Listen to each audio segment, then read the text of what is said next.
अध्याय 1651। क्या कहीं कोई चूक हो सकती है। विला के मास्टर बेडरूम के दरवाजे पर पहुंचकर देवांश ने दरवाजा खोला और बड़े आराम से अंदर दाखिल हुआ। बिस्तर पर सोई हुई माँ और बेटी को देखकर देवांश के चेहरे पर अनजाने में ही एक कोमल भाव उभर आया। माँ और बेटी की उस शांत और सुकून भरी सूरत को देखकर देवांश को लगा कि पिछले कुछ सालों में उसने जो भी मेहनत और कष्ट सहे हैं वो सब सार्थक हो गए। यह जरूर पूजा का ही काम होगा जिसने विला में सभी को गहरी नींद में सुला रखा था, भले ही बाहर कितना भी शोर शराबा क्यों न मचा हो। और उनके हाव भाव देखकर लग रहा था कि वे बहुत गहरी नींद में हैं, और कल सुबह जब उनकी आंख खुलेगी तो वे निश्चित रूप से ताजगी और ऊर्जा से भरे होंगे। बिस्तर के पास जाकर सोई हुई पीहू को देखते हुए देवांश की आंखों में ममता उमड़ आई। उसकी अपनी ही गलतियों और बुरे बर्ताव के कारण पीहू को अपनी मौत तक पिता का प्यार नसीब नहीं हुआ था। इससे भी ज्यादा दिल तोड़ने वाली बात यह थी कि अपनी मौत की घड़ी में भी उसने कभी उससे नफरत नहीं की। इसके बजाय उसे हमेशा यही लगता था कि शायद उसने ही काफ़ी कुछ नहीं किया, इसी वजह से उसका पिता उसे पसंद नहीं करता। वह बच्ची कितनी मासूम और नेकदिल रही होगी जो असहनीय दर्द सहते हुए भी अपने पिता के लिए बहाने ढूंढती रही। पिछले जन्म में सिया का अस्पताल की छत पर पीहू को गोद में लिए खड़े होना और पीहू के आखिरी शब्दों को दोहराना, इस याद ने देवांश को अंदर से तोड़कर रख दिया। उसे लगा जैसे वह खुद को नोच खाए। पीहू, मुझे माफ़ कर दे, तेरे पापा पर तेरा बहुत कर्ज है और आज से मैं वो सारा कर्ज चुकाऊंगा। आज तेरे पापा तेरी हड्डियों और मज्जा को पूरी तरह शुद्ध कर देंगे और तुझे इस जानलेवा बीमारी के नरक से हमेशा के लिए आज़ाद कर देंगे। इतना कहने के बाद देवांश ने एक पल की भी देरी नहीं की और सीधे आकाश भक्षण सूत्र का पूरी ताकत से इस्तेमाल किया। उसकी आंखों से सुनहरी रोशनी फूट पड़ी जिससे पूरा कमरा सुनहरे उजाले से जगमगा उठा। ये कौन सी विद्या है? पूजा, जो दिव्य दर्पण विद्या के दूसरी तरफ थी, देवांश को ये तकनीक इस्तेमाल करते देख दंग रह गई और अनजाने में ही उसके मुंह से सवाल निकल गया। देवांश ने उसकी बात को अनसुना कर दिया और अपनी ऊर्जा को चरम सीमा पर ले गया। फिर उसने मज्जा, शुद्धि और कायाकल्प की उस दैवीय शक्ति का उपयोग करना शुरू किया जिसका अभ्यास उसने अमरलोक में हजारों बार किया था, ताकि वह उस नन्हे शरीर और हड्डियों से सारी अशुद्धियों को बाहर निकाल सके। जैसे ही देवांश ने मंत्र का जाप किया, पीहू का नन्हा शरीर धीरे धीरे बिस्तर से ऊपर उठने लगा और अंत में बिस्तर की सतह से 1 फुट ऊपर हवा में तैरने लगा, जबकि वह अब भी गहरी नींद में थी। इतना ही नहीं, पीहू को शायद कोई बहुत मीठा सपना आ रहा था। उसके चेहरे पर एक बहुत ही प्यारी मुस्कान थी और वह निश्चित रूप से बहुत आराम से सो रही थी, क्योंकि देवांश के ठीक सामने उसने हवा में ही करवट ली, अपनी पीठ देवांश की तरफ की और फिर पुफ की आवाज़ के साथ जोर से हवा छोड़ दी। ये देखकर देवांश को बिल्कुल भी गुस्सा नहीं आया। इसके बजाय वह खिलखिलाकर हंस पड़ा और फिर प्यार से उसके नन्हे कूल्हों पर थपकी दी। चाहे जानबूझकर या अनजाने में, पीहू ने फिर से हवा छोड़ी और इस बार यह काफ़ी जोरदार थी, इतनी कि देवांश को अपनी हथेली पर उसका कंपन महसूस हुआ। देवांश को हंसी भी आ रही थी और लाड़ भी। उसने बेबसी में सिर हिलाया, लेकिन उसके चेहरे पर मुस्कान बिखरी हुई थी। उसने पीहू की सोने की मुद्रा को नहीं सुधारा, बल्कि उसे हवा में करवट लेकर लेटे रहने दिया। उसने खुद पीहू के सिर से शुरुआत की, उसके शरीर से तरह तरह की अशुद्धियों को साफ करते हुए, ताकि कायाकल्प और नवजीवन का प्रभाव लाया जा सके। देवांश के हाथ से सुनहरी रोशनी की एक किरण निकली और पीहू के सिर के पिछले हिस्से पर जा गिरी। पीहू के शरीर के संपर्क में आते ही वह रोशनी तेजी से फैल गई, एक सुनहरा छल्ला बन गई जो सिर के ऊपर से नीचे की ओर घूमने लगा। जहां जहां वह सुनहरी रोशनी गुजरती, पीहू के शरीर से काले रंग का तरल पदार्थ और गंदगी तुरंत बाहर निकलने लगती। इन काली अशुद्धियों में एक तेज बदबू थी, बिल्कुल वैसी जैसे कोई लाश लंबे समय से सड़ रही हो।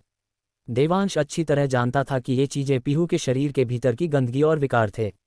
एक बार इनके निकल जाने के बाद पीहू की शारीरिक क्षमता में एक जबरदस्त उछाल आएगा। बिल्कुल देवांश की तरह उसने भी ऐसा ही अनुभव किया था जब उसने पहली बार साधना शुरू की थी। हालांकि देवांश ने उस समय जो अशुद्धियां निकाली थीं, वे पीहू की तुलना में बहुत कम और कम प्रभावी थीं। यहाँ तक कि पूजा भी, जो दिव्य दर्पण के उस पार थी, इस दृश्य को देखकर अपनी आंखें फाड़कर देखने पर मजबूर हो गई।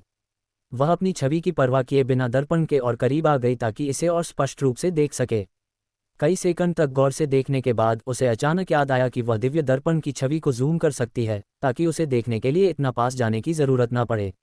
ये सोचते ही पूजा अपना सिर पीटने लगी, खुद पर ही हंसने लगी कि वह सदमे में इतनी बौखला गई थी कि दिव्य दर्पण का सबसे बुनियादी उपयोग भी भूल गई।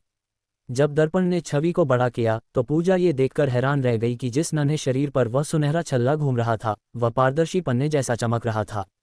यह एक उच्च कोटि के शाही पन्ने जैसा था, बिल्कुल साफ और बेदाग। ये तो, पूजा की आंखें फिर से फैल गईं और वह बेसाख्ता बोल पड़ी, ये तो पौराणिक निर्दोष मणि शरीर है। अपनी बात पूरी करने के बाद पूजा वहीं सुन्न रह गई। मैं ये क्या बकवास कर रही हूँ? पौराणिक कीमती शरीर 10,000 सालों में कोई एक ही तो होता है। और वे सभी जन्मजात होते हैं, वो जो किस्मत में लिखे होते हैं। कोई भी कृत्रिम तरीकों से किसी व्यक्ति की जन्मजात शारीरिक संरचना को कैसे बदल सकता है? कुदरत के नियमों के खिलाफ ऐसा काम तो आज तक न सुना गया है, न देखा गया है। तो ये बिल्कुल नामुमकिन है। यह जरूर मेरा भ्रम है। चाहे वह कितना भी बड़ा महाबली क्यों न हो, वह किसी व्यक्ति की जन्मजात काया को जबरदस्ती बदल नहीं सकता। पूजा ने खुद को पूरी तरह गलत साबित करने की कोशिश की, मानो इसी तरह वह अपने दिल में मची उथल पुथल और उत्तेजना को शांत कर सकती थी। लेकिन जैसे जैसे समय बीतता गया, पूजा ने पाया कि पीहू की बेदाग पन्ने जैसी त्वचा और भी ज्यादा निखरती जा रही थी, उसमें कोई जोड़ या बनावटीपन नहीं था। वह पूरी तरह से सन्न रह गई। देवांश सचमुच कुदरत को चुनौती दे रहा है, जबरदस्ती एक पौराणिक साधना शरीर का निर्माण कर रहा है। देवांश, तुमने ये कैसे किया? ये कौन सी तकनीक है? पूजा अब और बर्दाश्त नहीं कर सकी और सीधे पूछ बैठी। देवांश ने उसे अनदेखा कर दिया और पूरी एकाग्रता के साथ मज्जा शुद्धि तकनीक का उपयोग करने पर ध्यान केंद्रित किया, जरा सा भी ध्यान भटकने का जोखिम नहीं उठाया। ये देखकर पूजा समझ गई कि उसने गलत समय पर सवाल पूछा है, इसलिए उसने बात को आगे नहीं बढ़ाया। इसके बजाय उसने दृश्य की हर बारीकी पर ध्यान केंद्रित किया, मानो उसे डर हो कि अगर उसने पलक झपकाई तो वह कुछ महत्वपूर्ण मिस कर देगी। जैसे ही सुनहरा छल्ला उसके नन्हे शरीर के अधिकांश हिस्से पर घूम गया, देवांश की भौहें और भी ज्यादा तनती गईं। ये देखकर पूजा को देवांश के लिए डर लगने लगा। आखिरकार परिस्थितियों को जबरदस्ती मोड़कर एक पौराणिक शरीर बनाने का विचार पहले कभी नहीं सुना गया था।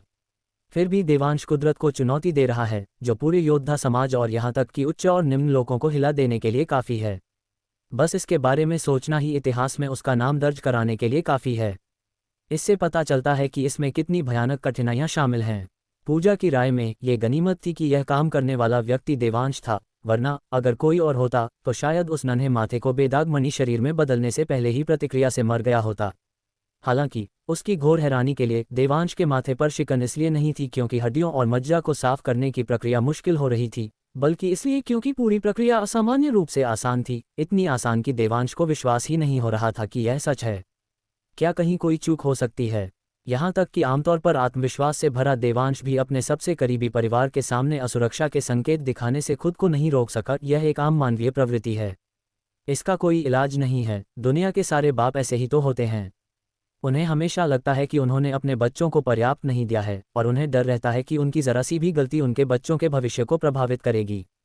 यह आम लोगों पर लागू होता है और ये देवांश पर भी लागू होता है, जिसके पास कभी पूरे इतिहास में एक छत्र शक्ति थी। अध्याय 1652। अगर तेरा गुस्सा ऐसे ही भड़कता रहा तो पूरी मुंबई खाक हो जाएगी। बारीकी से जांच करने के बाद देवांश ने पूरे विश्वास के साथ यह निष्कर्ष निकाला कि उसकी मंत्र प्रक्रिया निर्दोष थी। पीहू की शारीरिक स्थिति में भी कोई दोष नहीं था और उसका पूरा शरीर एक दृश्य गति से बेहतर हो रहा था। लेकिन क्या ये कुछ ज्यादा ही आसानी से नहीं हो रहा? मगर देवांश अभी भी चिंतित था। उसे लग रहा था कि कुछ तो गड़बड़ है। हालांकि हम जानते हैं कि अब उसके पास दो जुड़े हुए द्रोण स्तर की ताकत है, लेकिन यह मज्जा और नसों की सफाई की असामान्य रूप से सुगम प्रक्रिया को समझाने के लिए काफ़ी नहीं है। ऐसा नहीं था कि वह स्वभाव से निराशावादी था, बात बस इतनी थी कि किसी की हड्डियों और मज्जा को साफ करने का कार्य कुदरत की मर्जी के खिलाफ था और इसमें कहीं न कहीं जबरदस्त प्रतिरोध का सामना करना पड़ता। इसके अलावा पीहू खुद एक जानलेवा बीमारी से जूझ रही है, जिससे उसके शरीर को साफ करने और बदलने की प्रक्रिया और भी मुश्किल हो जाती है। ये बाल की एक लट पर पूरी महाभारत उकेरने जैसा है। न केवल आप जरा सी भी गलती नहीं कर सकते, बल्कि एक गलत कदम सब कुछ बर्बाद कर देगा।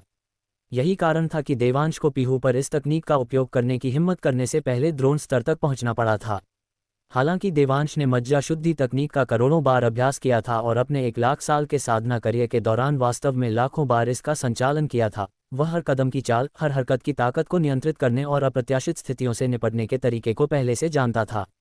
वह इससे इतना परिचित था कि उसे सोचने की भी ज़रूरत नहीं थी और उसे पता था कि आगे क्या करना है। लेकिन जब एक छोटे बच्चे का सामना करना पड़ा तो वह बेहद सतर्क रहा, स्थिति पर कड़ी नज़र रखी, जो कि बहुत ज़्यादा सुगम जा रही थी। हमेशा सावधानी बरतने वाले देवांश को लगा कि चीज़ें इतनी आसानी से इसलिए हो रही हैं क्योंकि भगवान ने उसके लिए कोई बड़ा सरप्राइज प्लान कर रखा है। मौजूदा सहजता शायद इसलिए है क्योंकि सामने वाला जानबूझकर मुझे झूठी सुरक्षा का एहसास दिलाना चाहता है, ताकि वे एक विनाशकारी झटका दे सकें और मुझे अपनी असली ताकत दिखा सकें। इसलिए जैसे जैसे समय बीतता गया, देवांश और भी अधिक सतर्क होता गया और यहाँ तक कि सुनहरे छल्ले द्वारा नन्हे शरीर को बदलने की गति भी पहले की तुलना में बहुत धीमी हो गई। पूजा शुरू में देवांश को परेशान नहीं करना चाहती थी, लेकिन स्थिति देखकर वह पूछे बिना नहीं रह सकी, क्या तुम किसी मुसीबत में हो? क्या तुम्हें मेरी मदद चाहिए? देवांश ने सिर हिलाया, एक पल के लिए झिझका और फिर पूजा को अपनी चिंताओं के बारे में बताया। हालांकि उसे पूरा यकीन था कि पूजा इसमें उसकी मदद नहीं कर सकती, लेकिन क्या पता अगर कर सके। क्या पता ये पगली संयोग से इस मामले में मेरी मदद कर दे। देवांश नहीं चाहता था कि उसकी जिद पीहू के संपूर्ण शरीर के महत्वपूर्ण मामले में देरी करे, इसलिए उसने संक्षेप में पूजा को बताया कि क्या हुआ था। ये सुनने के बाद पूजा का पहला विचार था, अंडरस्को, बिल्कुल सही, ये घोर तिरस्कार था। मैं इतनी चिंतित थी क्योंकि मुझे लगा कि वह किसी मुसीबत में है, लेकिन यह जनाब मुझे बता रहे हैं कि उनके माथे पर शिकन इसलिए है क्योंकि उनके लिए चीज़ें बहुत आसानी से हो रही हैं। क्या यह आदमी सच में यहाँ सिर्फ अपनी डींगे हाँकने के लिए नहीं है? आपको पता है, वह इतने लंबे समय से जीवित है और उसे कभी नहीं पता था कि आप अर्जित जादू और अलौकिक शक्तियों के माध्यम से किसी व्यक्ति की शारीरिक संरचना को बदल सकते हैं। फिर भी इस आदमी ने इतनी कम उम्र में इस अलौकिक शक्ति में महारत हासिल कर ली है और इसे इतनी आसानी से कर लिया है। वह इस बात से कैसे खुश हो सकती थी? लेकिन ये देखकर कि देवांश की मंत्र और अलौकिक शक्तियों को डालने की गति धीमी हो गई है, उसे एहसास हुआ कि वह जानबूझकर उसके सामने दिखावा नहीं कर रहा था।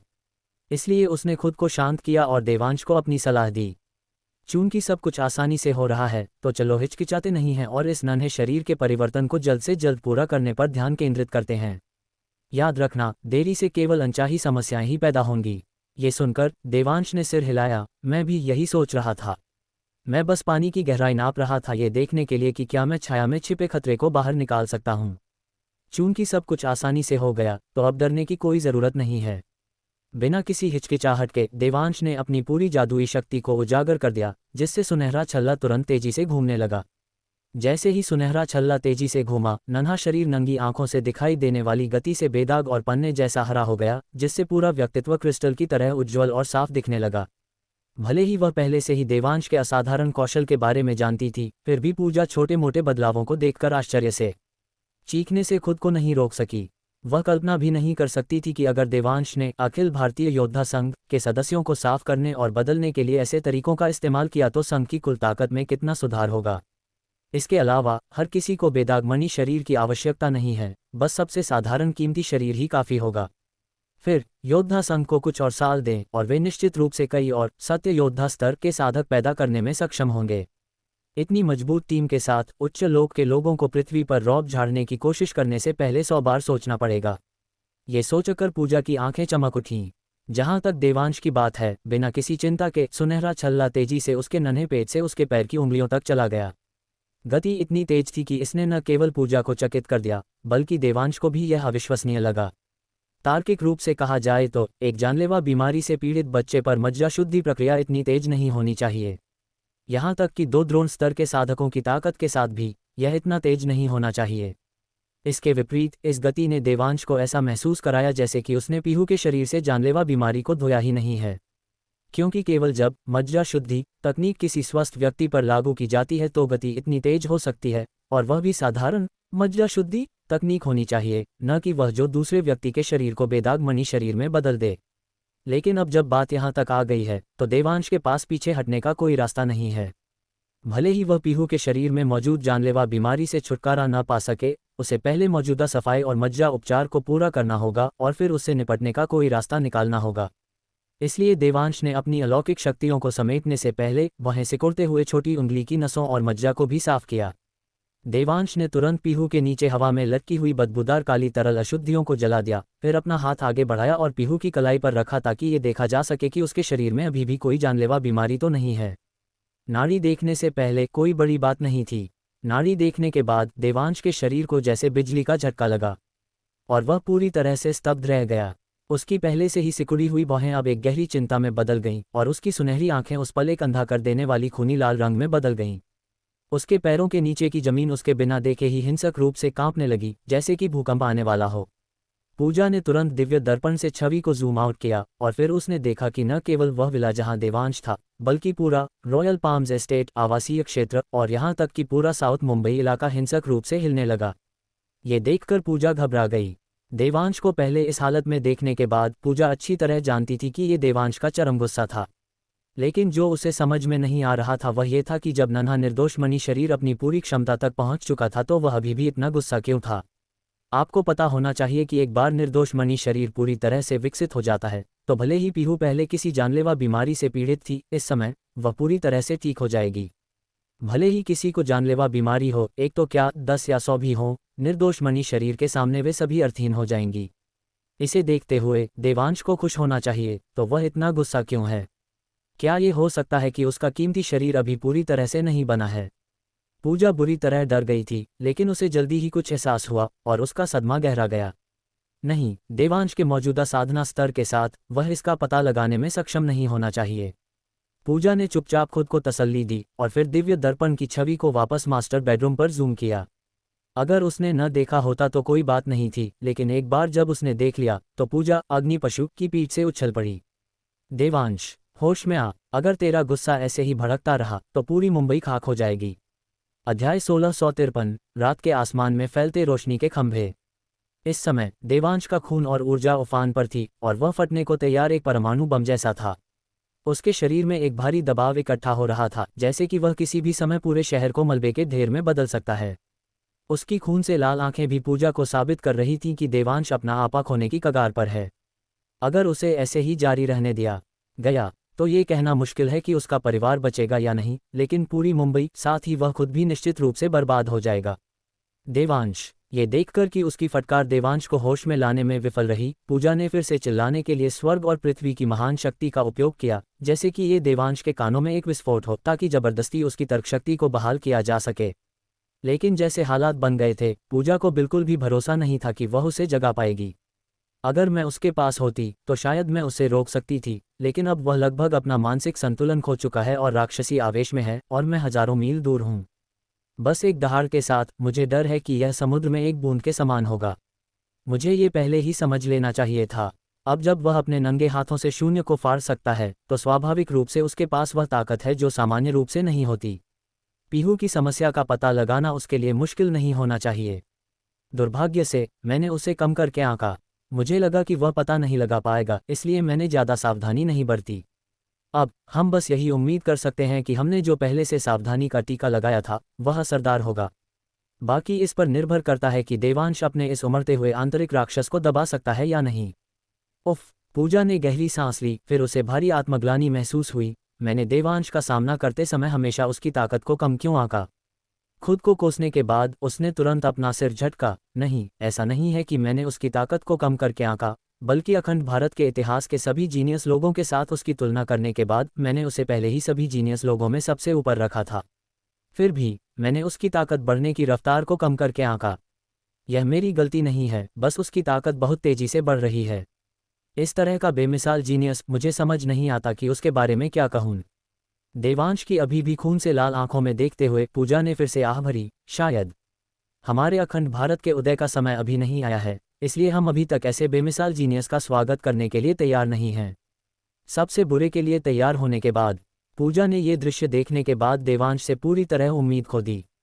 उसे विश्वास था कि देवांश निश्चित रूप से पागल हो जाएगा और अपना आपा खो देगा, पूरी मुंबई को मलबे में मिला देगा, फिर वह अपनी खून और ऊर्जा का उपयोग उत्प्रेरक के रूप में करके महामात्य परिषद पर धावा बोलेगा और मरने तक लड़ेगा, अंततः मर जाएगा और उच्च लोक में हंसी का पात्र बन जाएगा।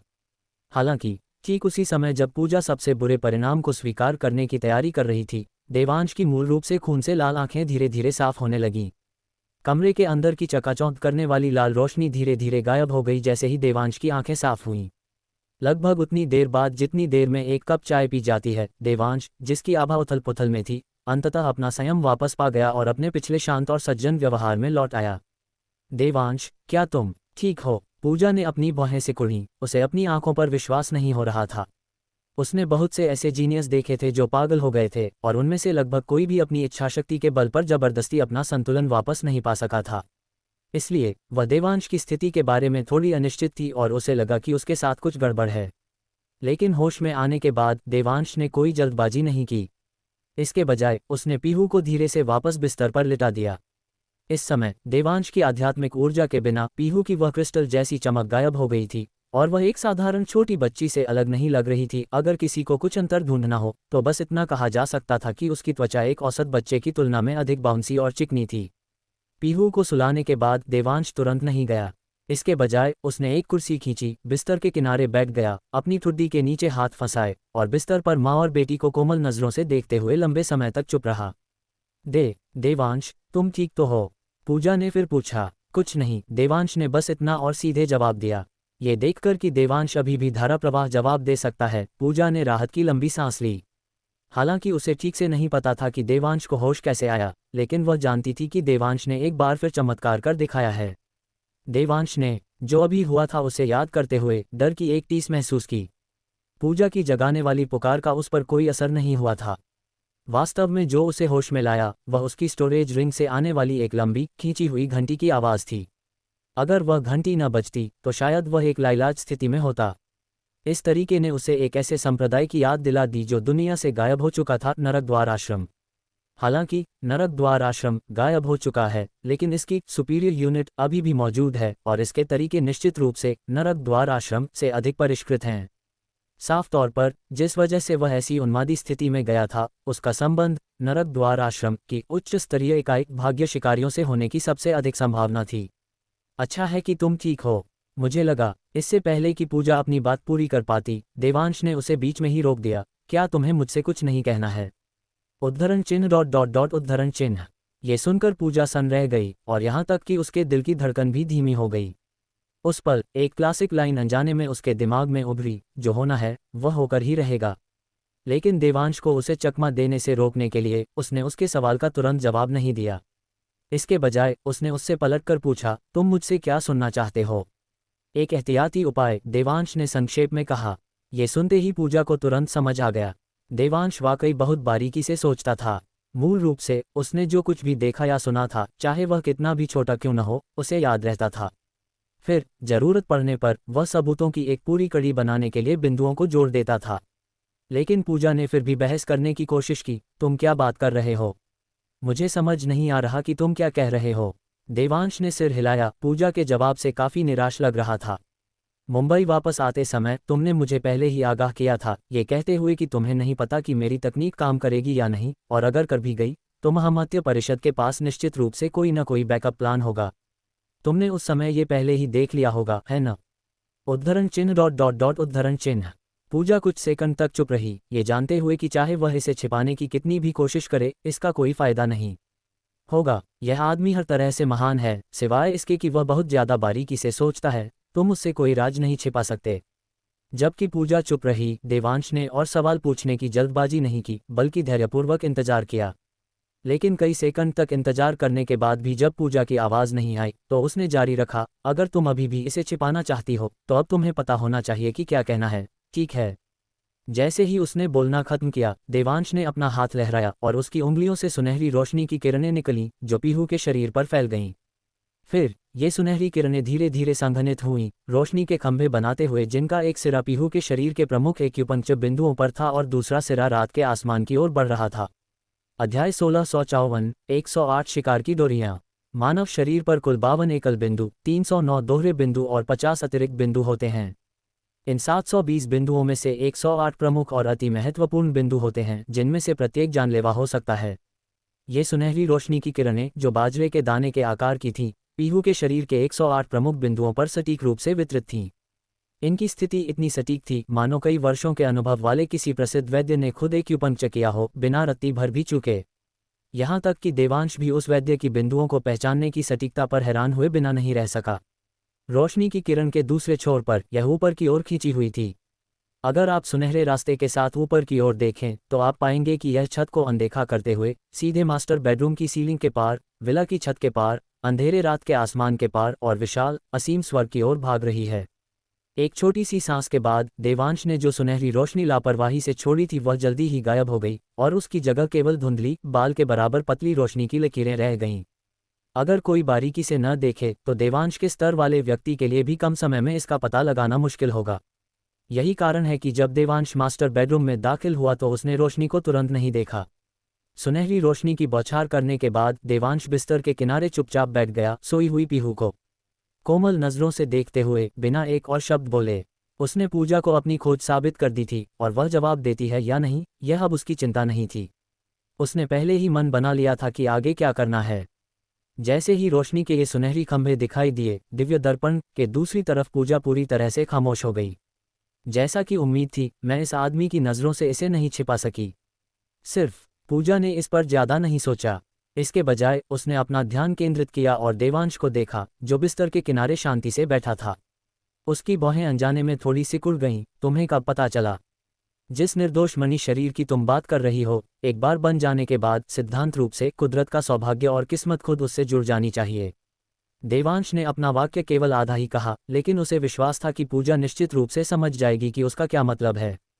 बिल्कुल, पूजा ने समझदारी से सिर हिलाया और जारी रखा, लेकिन कुदरत का सौभाग्य न केवल उससे जुड़ा नहीं, बल्कि उसके शरीर से लगातार बाहर बहता रहा, और इसीलिए तुम्हें लगा कि कुछ गड़बड़ है ना?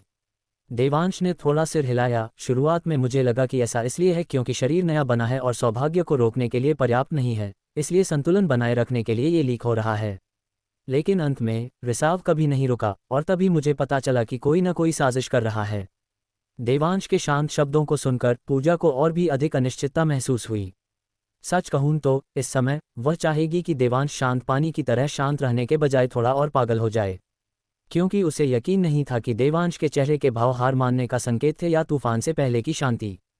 तो क्या तुम्हारे पास सच में मुझसे कहने के लिए कुछ नहीं है? देवांश ने फिर वही सवाल पूछा, उसी विषय पर वापस आते हुए। देवांश, मैं जानती हूं कि तुम क्या कहने की कोशिश कर रहे हो। तुम्हें लगता है कि मुझे पीहू की स्थिति के बारे में पहले से पता था और मैंने जानबूझकर इसे तुमसे छिपाया, है ना? पूजा ने पलटवार किया। लेकिन क्या तुमने कभी सोचा है कि अगर मैं वास्तव में तुम्हें या पीहू को नुकसान पहुंचाना चाहती, तो तुम दोनों बहुत पहले मर चुके होते। मैं अब तक इंतजार क्यों करती? तो तुम मुझे ये बताने की कोशिश नहीं कर रही हो कि तुम इस बारे में कुछ नहीं जानती, है ना? देवांश ने थोड़ा सिर हिलाया, स्पष्ट रूप से पूजा के बयान से सहमत नहीं था। पूजा ने भी सिर हिलाया, लेकिन यह महसूस करते हुए कि देवांश यह नहीं देख सकता कि उसकी तरफ क्या हो रहा है। उसने जल्दी से इनकार किया, अगर मैं कहूं कि मुझे नहीं पता था, तो क्या तुम मुझ पर विश्वास करोगे? देवांश ने तंज कसते हुए हंसा, स्पष्ट रूप से पूजा के एक भी शब्द पर विश्वास नहीं किया, यहां तक कि उसके विराम चिन्हों पर भी नहीं। अगर तुम्हें नहीं पता था, तो तुमने मुझे मुंबई वापस आते समय आगाह क्यों किया? मुझसे बार बार पूछा कि अगर पीहू ठीक नहीं हो पाए तो क्या होगा? देवांश ने शांति से सवाल का जवाब सवाल से दिया, जैसे कि वह पहले से तैयार कोई पाठ सुना रहा हो, किसी भी भावना से पूरी तरह रहित। देवांश की बातें सुनकर पूजा को भावुकता और अफसोस दोनों महसूस हुए। वह देवांश की फोटोग्राफिक याददाश्त पर हैरान थी। उसे सब कुछ याद रहता था, बड़ा हो या छोटा, और वह उनके बीच संबंध ढूंढ सकता था। दुर्भाग्य से यह आदमी बहुत ज्यादा बारीकी से सोचता था, किसी के पास उससे कोई रहस्य नहीं था। मैं केवल इतना जानती हूं कि पीहू की स्थिति निश्चित रूप से केवल एक जानलेवा बीमारी से कहीं अधिक है। क्योंकि उच्च लोक के वे लोग हमेशा चीजों को चरम सीमा तक करते हैं, इसीलिए मैंने तुम्हें पहले से आगाह किया था। मुझे चिंता थी कि तुम शायद शैतानी आवेश में आ जाओगे और पूरी तरह से अपना मानसिक संतुलन खो दोगे, पूजा ने सच्चाई से समझाया। चाहे तुम विश्वास करो या न करो, मैं न केवल पीहू के 108 शिकार की डोरियों से एक साथ पकड़े जाने के बारे में नहीं जानती, बल्कि मैं इसके बारे में सोचने की हिम्मत भी नहीं कर सकती। पूजा ने कुछ नहीं छिपाया। अपने जीवन के इतने सालों में उसने वास्तव में कभी किसी को निम्न लोक में इस तरह के उपचार का आनंद लेते नहीं देखा था। इतना ही नहीं, उसने सच में इसके बारे में सोचने की हिम्मत भी नहीं की। आखिरकार निम्न लोकों के प्राणी कम किस्मत वाले लोग ही होते हैं, क्योंकि वे इस दुनिया में पैदा हुए थे। इन लोगों में से कौन एक ही समय में 108 डोरियों से शिकार किए जाने को झेल सकता है? पीहू तो छोड़ो, यहाँ तक कि देवांश, जिसे अपार सौभाग्य प्राप्त है, शायद मछली पकड़ने के इस तरीके को बर्दाश्त नहीं कर पाएगा। भले ही अब उसके शरीर में ऊर्जा के 2 केंद्र हों, वह शायद आधे साल से भी कम समय में थकावट से मर जाएगा। जहां तक पीहू की बात है, वह पहले से ही 3 साल से ऊपर की है, लगभग 4 की। उसके पहले जन्मदिन पर इन लक्षणों का अनुभव करना शुरू करने के बाद से लगभग 3 साल हो चुके हैं। पूजा अपनी बेतहाशा कल्पना के साथ भी किसी के 108 शिकार की डोरियों के साथ 3 साल तक जीवित रहने के चमत्कार को नहीं समझ सकती थी। वह ये भी विश्वास नहीं कर सकती थी कि पीहू इस तरह के क्रूर शिकार के तरीके से कैसे बच गई। वह जिस बात पर और भी अधिक विश्वास नहीं कर सकती थी, वह थी पीहू की असली पहचान, कि वह उच्च लोक के लोगों का ध्यान आकर्षित कर सकती थी जो उसकी ओर चारे की 108 लाइनें फेंकेंगे। उसने पीहू को पहले दूर से देखा था, लेकिन सच कहूं तो उसे उसमें कुछ खास नहीं लगा, और न ही उसने शिकार की डोरियां देखीं। उसे बस लगा कि वह छोटी बच्ची बेहद समझदार और बेहद दयनीय थी। इसके अलावा वास्तव में और कुछ भी उल्लेख करने योग्य नहीं है। क्या ये देवांश की वजह से हो सकता है? पूजा ने मन ही मन सोचा। क्योंकि एक बेहद खास पिता होने के अलावा पूजा को वास्तव में उसमें कुछ खास नहीं मिल सका। लेकिन अगर वास्तव में ऐसा है तो क्या देवांश? इस पर विचार करते हुए पूजा को अचानक कुछ समझ में आया। उसने जल्दी से ऊपर देवांश की ओर देखा, फिर अनजाने में सदमे में सोचा, क्या इसका मतलब यह है मेरी शामत आ गई है? अध्याय 1655। मैंने उससे वादा किया था कि जब वह जागेगी तो मुझे देखेगी। पूजा ने यह फैसला इसलिए लिया क्योंकि वह देवांश के चरित्र को अच्छी तरह जानती थी। वह एक ऐसा आदमी था जो अपनी पत्नी और बेटियों के लिए अपनी जान देने में संकोच नहीं करेगा। बेशक ये सिर्फ वही नहीं था, अखंड भारत के भीतर लगभग सभी पुरुष अगर जरूरत पड़ी तो अपनी पत्नी और बच्चों के लिए अपनी सबसे कीमती जान कुर्बान करने को तैयार थे। ये केवल कहने की बात नहीं है, ये वही है जो आज के भारतीय समाज में अधिकांश पुरुष करते हैं। हालांकि वे कभी इसके बारे में डींगे नहीं मारते। अपनी पत्नी और बच्चों को एक खुशहाल भविष्य देने के लिए वे ओवरटाइम करते हैं और पागलों की तरह सीढ़ी चढ़ते हैं, कभी परवाह नहीं करते कि वे खुश हैं या नहीं, या उनका शरीर इतनी मेहनत झेल सकता है या नहीं। वे बस अपनी कोशिशों पर ध्यान केंद्रित करते थे, अपनी किस्मत भगवान पर छोड़ देते थे। इसलिए जब वे बीमार, थके हुए या हताश भी होते हैं तो वे ये सब अकेले सहते हैं, अपने परिवार को अपने बारे में जरा भी चिंता नहीं करने देते। और ये कठिनाइयां उनके प्रयास करने और सुधार करने के दृढ़ संकल्प को नहीं दिखाती। हालांकि ये सब छोटी बातें हैं, लेकिन अगर वास्तव में वह दिन आता है जब उनसे अपनी जान कुर्बान करने की आवश्यकता होती है, तो वे, जो पहले से ही बिना किसी बदले की उम्मीद के देने के आदी हैं, निश्चित रूप से बिना किसी हिचकिचाहट के मौत को गले लगा लेंगे। हालांकि देवांश इन लोगों से भी अधिक सक्षम था। भले ही उसका मौजूदा साधना स्तर उसके लिए पूरे निम्न लोक में एक बेफिक्र जीवन जीने के लिए पर्याप्त है, वह अपने परिवार को नहीं छोड़ेगा और अकेले बेफिक्र जीवन नहीं जिएगा। जैसा कि पूजा ने मुंबई वापस आते समय सूक्ष्म रूप से उल्लेख किया था, जब तक देवांश पीहू और सिया की जान की परवाह नहीं करता तब तक वह बहुत अधिक समृद्ध और रंगीन जीवन जी सकता था। अपनी मौजूदा ताकत के साथ वह किस तरह की महिला को नहीं पा सकता था? उसके कितने बच्चे नहीं हो सकते थे? तो अंत में उसे आत्महत्या क्यों करनी पड़ी? दुर्भाग्य से देवांश उस समय कुछ भी नहीं सुन सका। वह केवल अपने शरीर को विघटित करने, शून्य को तोड़ने और अपनी पत्नी और बेटी को बचाने के लिए वापस भागने के बारे में सोच रहा था। अपनी पत्नी और बेटियों की खातिर अपने जीवन और मृत्यु की यह परवाह न करना ही उसे सफल बनाता था और उसे बर्बाद भी करता था। अगर पीहू के बारे में कुछ खास नहीं है तो उन लोगों द्वारा उस पर अभी भी 108 डोरियां डालने का एकमात्र कारण देवांश ही होना चाहिए। अगर वह खुद इसका पता लगा सकती थी तो देवांश ने भी इसका पता लगा लिया होगा। तो अब देवांश, जो अपनी बेटी से बहुत प्यार करता है, के पास चुनने के लिए केवल दो रास्ते हैं। या तो हम इन 108 छोटे छेदों में लगी शिकार की सभी डोरियों को काटने का कोई रास्ता खोजें, या हम उस स्रोत को काट दें जो इन छोटे छेदों को खास बनाता है। इन दोनों रास्तों में से किसी का भी मतलब देवांश के लिए निश्चित मौत होगा, क्योंकि अगर वह इन सभी शिकार की डोरियों को काटना चाहता है तो उसे उनके स्रोत को ढूंढना होगा, जो कि उच्च लोक में बैठे भाग्य शिकारी हैं। ये लोग महामात्य परिषद के महामात्यों से भी अधिक शक्तिशाली हैं। उनकी पकड़ से शिकार की डोरी को काटने की कोशिश करना जाल में चलने और आत्महत्या करने के बराबर है। चूंकि यह रास्ता बंद है, हम केवल दूसरा रास्ता चुन सकते हैं, उस स्रोत को काट दे जो पीहू को खास बनाता है। और इसका स्रोत खुद देवांश के अलावा और कोई नहीं था। इसलिए इस स्रोत को काटने का एकमात्र तरीका इसे इस दुनिया से गायब कर देना है। इस तरह पीहू के पास अब एक विशेष स्थिति वाला पिता नहीं होगा और वह अब एक विशेष छोटी बच्ची नहीं रहेगी। स्वाभाविक रूप से उच्च लोक के शिकारी उसके सौभाग्य के लिए उसका शिकार नहीं करेंगे। इसलिए चाहे वह कोई भी रास्ता चुने, देवांश का मरना तय है। तो बात ऐसी है। सब कुछ समझने के बाद पूजा अपने आप से बड़बड़ाए बिना नहीं रह सकी। कोई आश्चर्य नहीं कि उच्च लोक ने महामात्य रुद्रनाथ के बाद कोई कदम नहीं उठाया। पता चला कि उच्च लोक के पास यहाँ एक बैकअप प्लान था। हालांकि यह सिर्फ एक मामूली चाल थी, लेकिन यह एक ऐसा गतिरोध था जिसे देवांश सुलझा नहीं सकता था।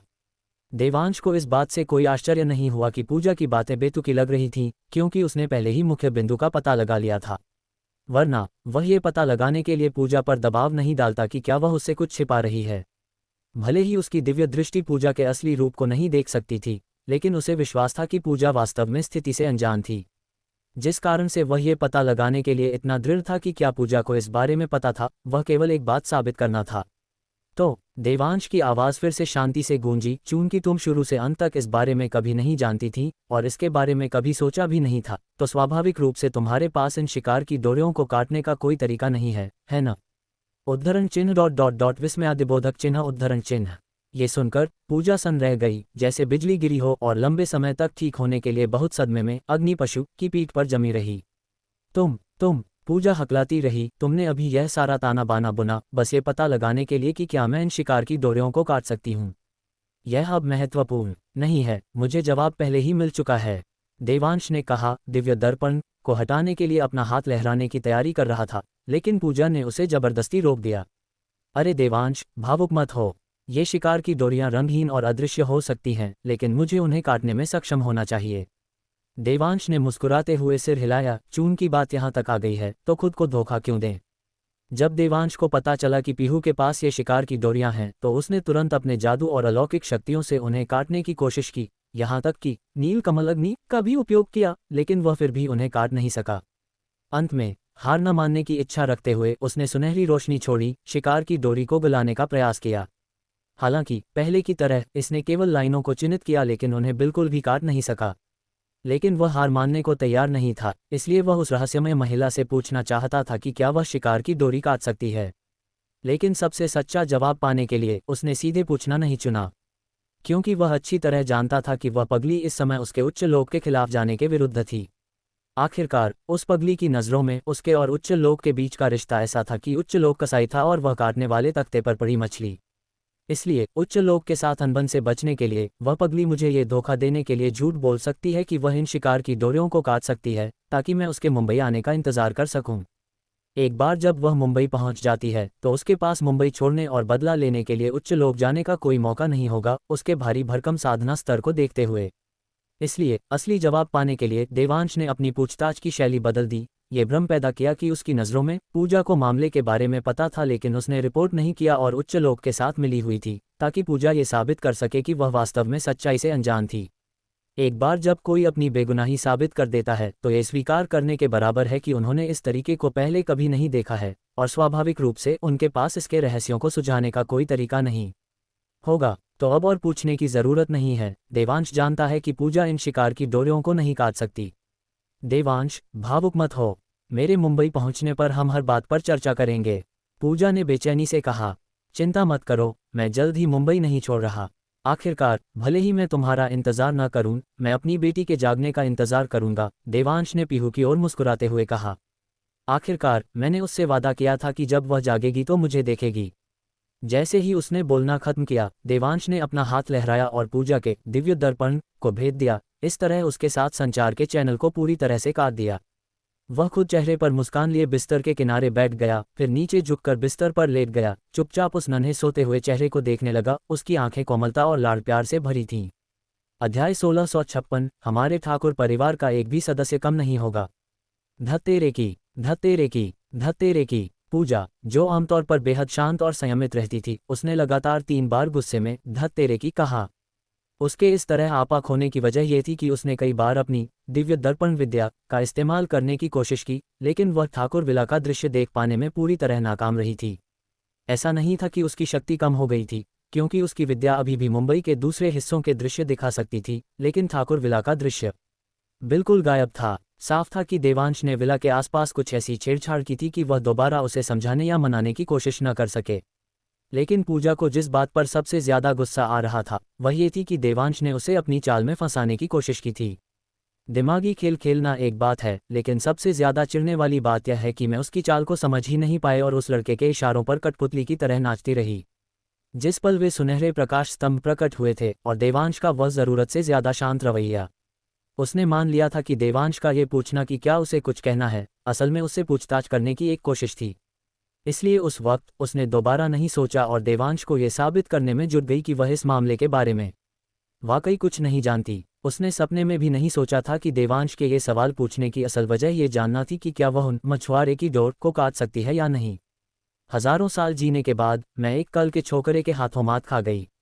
सच में उम्र के साथ मैं और बेकार होती जा रही हूँ। पूजा को बेहद शर्मिंदगी महसूस हो रही थी, यहाँ तक कि उसकी नाजुक बाहें अनजाने में ही कसकर सिकुड़ गईं।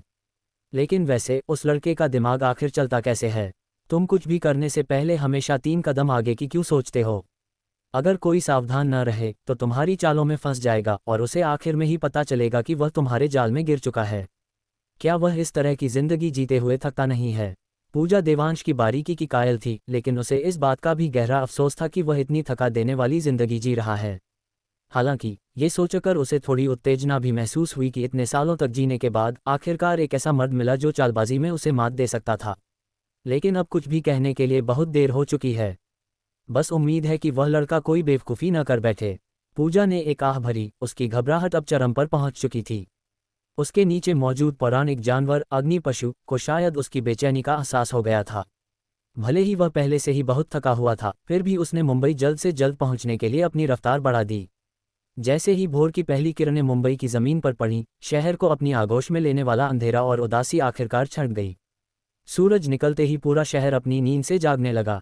रॉयल पाम्स एस्टेट के निवासी सुबह सुबह ये देखकर हैरान रह गए कि लॉन पहले से कुछ अलग दिख रहा था, जैसे कि अभी अभी पानी दिया गया हो और वह विशेष रूप से हरा भरा और ताज़ा लग रहा हो।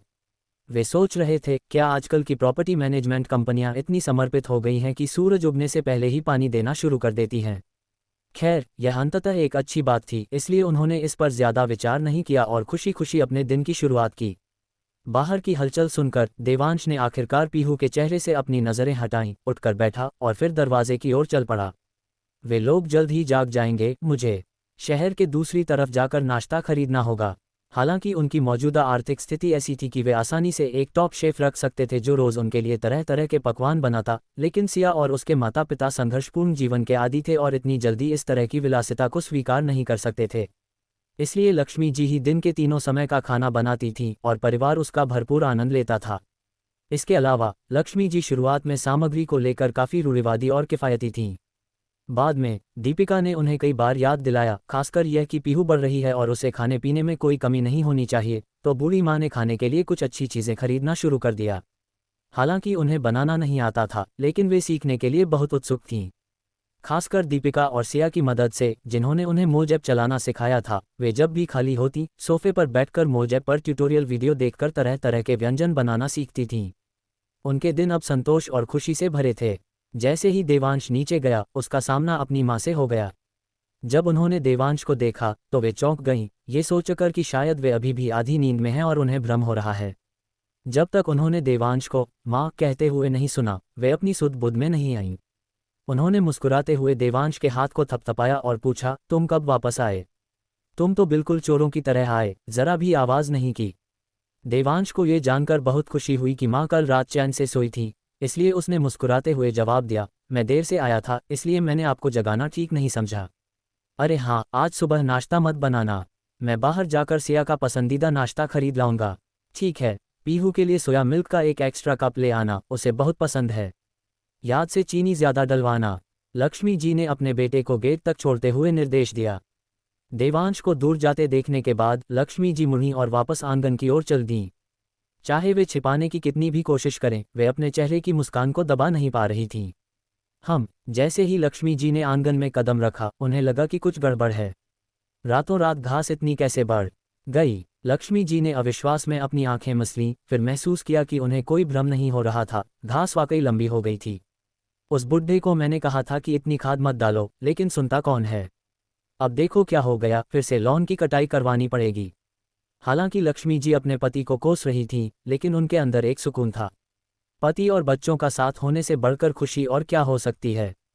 सबसे बड़ी बात यह है कि वे अब भी इतने बड़े विला में रहते हैं, खाने कपड़े की कोई चिंता नहीं है, बेटा बेटी दोनों हैं, एक संस्कारी बहू है और इतनी प्यारी और समझदार पोती। कितना अच्छा होता अगर उनकी पोती को वे तमाम बीमारियां न होती और वह स्वस्थ होकर बड़ी होती। मेरी मासूम पोती। लक्ष्मी जी आंगन में शून्य में ताकती खड़ी रह गईं, चमकीली हरी घास को देखते हुए, और उनके दिल में अचानक एक तेज टीस उठी। हे भगवान, क्या तू अंधा है? अगर तुझे मेरे ठाकुर परिवार से किसी को ले ही जाना है, तो मेरी पोती की जगह मुझे ले जा। बड़बड़ाते हुए लक्ष्मी जी से रहा नहीं गया, वे घास पर घुटनों के बल बैठ गईं और आसमान की ओर सिर झुकाकर मन्नत मांगने लगीं। हालांकि देवांश काफी दूर जा चुका था, लेकिन वह अपनी दिव्य दृष्टि को सक्रिय किए बिना भी आंगन की स्थिति को स्पष्ट रूप से महसूस कर सकता था। जब उसने अपनी मां को इस हाल में देखा, तो उसे ऐसा लगा जैसे हजारों नुकीली तलवारें उसके दिल में उतर गई हों। उस गहरे दर्द ने उसे अनजाने में ही ठिठकने पर मजबूर कर दिया। फिर वह मुड़ा और विला की दूसरी मंजिल पर बने मास्टर बेडरूम की ओर देखने लगा। उसकी आंखों में ममता और स्नेह भरा था। जब वह पलटा तो उसकी आंखें अविश्वसनीय रूप से दृढ़ हो चुकी थीं, जैसे उसने कोई फैसला कर लिया हो जिसमें हिचकिचाहट का कोई नामोनिशान नहीं था। माँ, चिंता मत करो, ठाकुर परिवार का एक भी सदस्य कम नहीं होगा। अगर किसी मजबूरी में किसी को मरना ही पड़ा, तो वह इंसान निश्चित रूप से मैं हूँगा। अध्याय 1657। यहाँ तक कि त्वचा भी चमक रही थी। पीहू ने जागते ही सबसे पहला काम ये किया, अपनी आंखें खोलने से भी पहले ये पूछना कि क्या उसके पापा वापस आ गए हैं।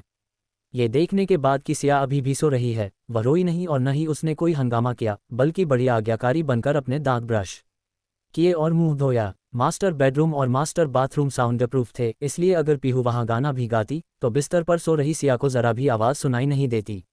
लेकिन सिया की ममता ने उसे तुरंत सचेत कर दिया कि पीहू बिस्तर पर नहीं है। वह कुछ नहीं कर सकती थी। उन बुरे सालों ने उसे हमेशा डर के साए में रखा था, ये खौफ कि अगर वह सावधान नहीं रही तो देवांश पीहू को बेच देगा। भले ही देवांश को कुछ समय के लिए कोई खरीदार न मिले, वह पीहू को तुरंत नहीं बेचेगा। सिया को अभी भी चिंता थी कि देवांश पीहू को मारेगा पीटेगा। इसलिए उस दौरान सिया ने मूल रूप से पीहू को अपनी नज़रों से ओझल न होने देने की आदत विकसित कर ली थी। यहाँ तक कि जब वह सो रही होती तब भी वह बीच बीच में हाथ बढ़ाकर उसे छूकर देखती रहती। सिया को तसल्ली तभी मिलती जब उसे यकीन हो जाता कि पीहू उसके पास ही है। पिछले 3 सालों से सिया इसी तरह जी रही है, इसलिए भले ही वह जानती है कि देवांश बदल रहा है, लेकिन यह आदत जिसने उसे लगभग निचोड़ दिया है, इतनी जल्दी नहीं बदल सकती। इसलिए भले ही सिया अभी पूरी तरह जागी नहीं थी, लेकिन अपने बगल में खाली बिस्तर को छूते ही उसकी नींद उड़ गई और फिर अनगिनत डरावनी यादों से भरकर वह उस नन्ही जान को खोजने लगी। जैसे ही वह उठने वाली थी, पीहू मुंह हाथ धोकर बाथरूम से बाहर आए। पीहू को देखकर सिया ने आखिरकार राहत की सांस ली। हमारी पीहू कितनी अच्छी है। जब पीहू ने अपनी माँ को जागते हुए देखा तो वह नंगे पैर दौड़कर उनके पास गई और पूछा, मम्मा, क्या पापा वापस आ गए? मुझे नहीं पता, सिया ने पीहू को कसकर गले लगाते हुए कहा। उसकी आंखों में स्नेह भरा था। लेकिन तुम्हें पता चल जाएगा जब तुम नीचे जाकर देखोगी। शायद इस डर से कि पीहू न समझे, सिया ने आगे कहा, अगर पापा वापस आ गए होंगे तो दादी नाश्ता नहीं बनाएंगी, क्योंकि पापा ज़रूर हमारे लिए नाश्ता लेकर आए होंगे, है ना? मैं समझ गई, मैं अभी दादी के पास जाती हूँ। पीहू वाकई समझी या नहीं, उसने मुस्कुराते हुए कहा और फिर खुशी खुशी फुदकते हुए नीचे चली गई। वह अभी सीढ़ियों से पूरी तरह नीचे भी नहीं उतरी थी, बस आधी दूर ही पहुंची थी कि उसे खाली डाइनिंग टेबल दिखाई दी। नन्ही पीहू ने यह की खुशी भरी चीख मारी और फिर उछलते कूदते अपनी दादी की ओर भागी। लक्ष्मी जी सोफे पर बैठी अपना दुख मना रही थीं कि तभी उन्होंने वह नन्ही चीख सुनी, जिससे वे चौंक गईं। लेकिन ये देखकर कि वह पीहू थी, चिंता के बादल तुरंत छंट गए और उनके चेहरे पर सूरज चमक उठा। हमारी नन्ही परी इतनी खुश क्यों है? लक्ष्मी जी ने उसे गले लगाते हुए मुस्कुराकर पूछा। नन्ही पीहू ने गर्व से अपना सिर उठाया और कहा, क्योंकि पापा वापस आ गए हैं। ये सुनकर लक्ष्मी जी हैरान रह गईं और जल्दी से पूछा, तुम्हें कैसे पता चला कि वह वापस आ गया है? क्या तुमने उसे कल रात देखा था? पीहू ने सिर हिलाया, क्योंकि दादी ने नाश्ता नहीं बनाया, इसका मतलब पापा ही वापस आए होंगे। लक्ष्मी जी फिर से दंग रह गईं, उन्हें उम्मीद नहीं थी कि यह छोटी बच्ची ऐसी बातें कहेगी। कितनी होशियार बच्ची है, उसे लाइलाज बीमारी कैसे हो सकती है? आज पीहू पहले से थोड़ी अलग क्यों लग रही है? लक्ष्मी जी ने जिज्ञासावश उसे ध्यान से देखा, लेकिन फिर भी समझ नहीं पाईं। दादी, मैंने मुंह धोया और ब्रश भी किया। पीहू को लगा कि दादी उसके चेहरे पर लगी गंदगी देख रही हैं, लेकिन उसने तो खुद को अच्छे से साफ किया था। और यह जानते हुए कि उसके पापा आज सुबह वापस आएंगे, उसने बहुत ध्यान से मुंह हाथ धोया था। वह अपने पापा को अपना सबसे साफ सुथरा रूप दिखाना चाहती थी। लक्ष्मी जी ने प्यार से उसके छोटे सिर को थपथपाया। नन्ही गुड़िया तो बहुत अच्छी है, दादी को पता है तुमने मुंह धोया और ब्रश किया। बस बात यह है कि बस क्या? पीहू ने अपना सिर तिरछा किया। उसे समझ नहीं आया कि दादी बात कहने में हिचकिचा क्यों रही हैं। नहीं, कुछ नहीं, मुझे बस लगता है कि पीहू आज विशेष रूप से सुंदर लग रही है। लक्ष्मी जी ने जबरदस्ती अपने चेहरे पर मुस्कान ला दी। हालांकि वे सोचना नहीं चाहती थीं, लेकिन इस पल उन्हें गांव में अक्सर कही जाने वाली एक मनहूस बात याद आ गई, मौत से पहले की आखिरी चमक। ये सिर्फ सुनी सुनाई बात नहीं है, उन्होंने खुद इसका अनुभव भी किया था। गांव में उन्होंने अपनी आंखों से देखा था कि कैसे एक बूढ़ा आदमी जो लंबे समय से बिस्तर पर पड़ा था, अचानक बिस्तर से उठकर चलने फिरने लगा, यहाँ तक कि बाजार भी गया। उस समय सबने सोचा कि उसकी हालत में सुधार हुआ है और उन सब ने सड़क पर उससे बातें की, बधाई दी। सबके आश्चर्य के बीच उसी रात उनका निधन हो गया। तभी गांव वालों को एहसास हुआ कि उनकी हालत में कोई सुधार नहीं हुआ था, बल्कि यह स्पष्ट रूप से मौत से पहले की आखिरी ऊर्जा थी, जैसे दिए के बुझने से पहले की फड़फड़ाहट। इसलिए लक्ष्मी जी अब बहुत डरी हुई हैं। उन्हें चिंता है कि पीहू का हाल भी उस बूढ़े आदमी जैसा न हो जाए। लेकिन वे पीहू को बताने की हिम्मत नहीं कर सकती, इसलिए वे केवल जबरदस्ती मुस्कुरा सकती हैं और ऐसा दिखावा कर सकती हैं कि कुछ नहीं हुआ। हालांकि पीहू बहुत समझदार थी, लेकिन वह अपनी दादी की फीकी मुस्कान के पीछे का गहरा अर्थ नहीं समझ पाए। इसके अलावा अभी वह बस अपने पापा के नाश्ता लेकर घर आने का इंतजार करना चाहती थी। जहां तक लक्ष्मी जी की बात है, अपनी बाहों में मौजूद उम्मीद से भरी नन्ही जान को देखकर वे अपने आंसू रोक नहीं पाईं और वे उनके चेहरे पर लुढ़क आए। दादी, क्या हुआ? क्या पीहू ने आपको गुस्सा दिलाया? पीहू अपनी दादी के चेहरे पर आंसू देखकर तुरंत घबरा गई। भले ही देवांश अब उस पर जान छिड़कता है, लेकिन उसके बचपन के दर्दनाक अनुभवों ने उसे बेहद संवेदनशील और असुरक्षित बच्चा बना दिया था। जब भी वह ऐसी स्थितियों का सामना करती है, वह हमेशा खुद के भीतर कारण तलाशती है। सरल शब्दों में, यह उसकी पारिवारिक पृष्ठभूमि के कारण है, जिससे उसमें असुरक्षा और आत्मविश्वास की भारी कमी आ गई थी। नहीं, नहीं, बस दादी की आंखों में कुछ कचरा चला गया था, लक्ष्मी जी ने जल्दी से समझाया, डरते हुए कि कहीं यह संवेदनशील बच्ची ज्यादा न सोचने लगे। सौभाग्य से बलवंत ठाकुर और दीपिका उसी समय उठकर हॉल में आ गए। लक्ष्मी जी ने फिर उठने का बहाना बनाया और पीहू को थोड़ी देर सोफे पर खेलने दिया, जबकि वे उन दोनों की ओर बढ़ीं। जल्दी से पीहू को देखो, क्या तुम्हें कुछ अलग दिखाई दे रहा है? लक्ष्मी जी ने पास जाकर बाप बेटी से जल्दी से फुसफुसाते हुए कहा। ये सुनकर वे दोनों अभी भी उलझन में थे जब उन्होंने देखा कि लक्ष्मी जी के चेहरे पर अभी भी आंसू थे। वे इतना डर गए कि उन्होंने जल्दी से वैसा ही किया जैसा उन्होंने कहा और पीहू को देखा, जो सोफे पर बैठी थी और उसका छोटा सिर दरवाजे की ओर मुड़ा हुआ था।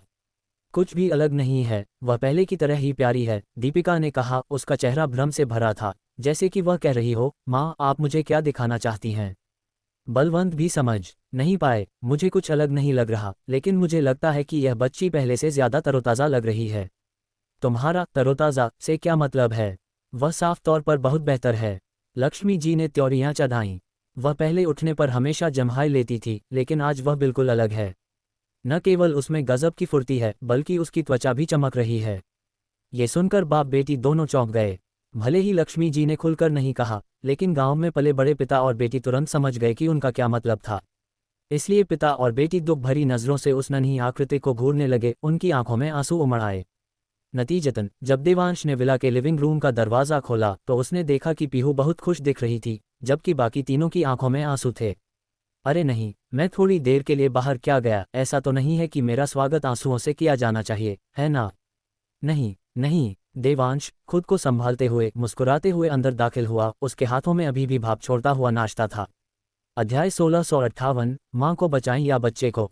पापा। जिस पल पीहू ने देवांश को देखा, वह उसकी ओर दौड़ी, उसके पैर से लिपट गई और उसके पैर के पंजों पर बैठ गई। चाहे कुछ भी हो जाए, वह छोड़ने को तैयार नहीं थी।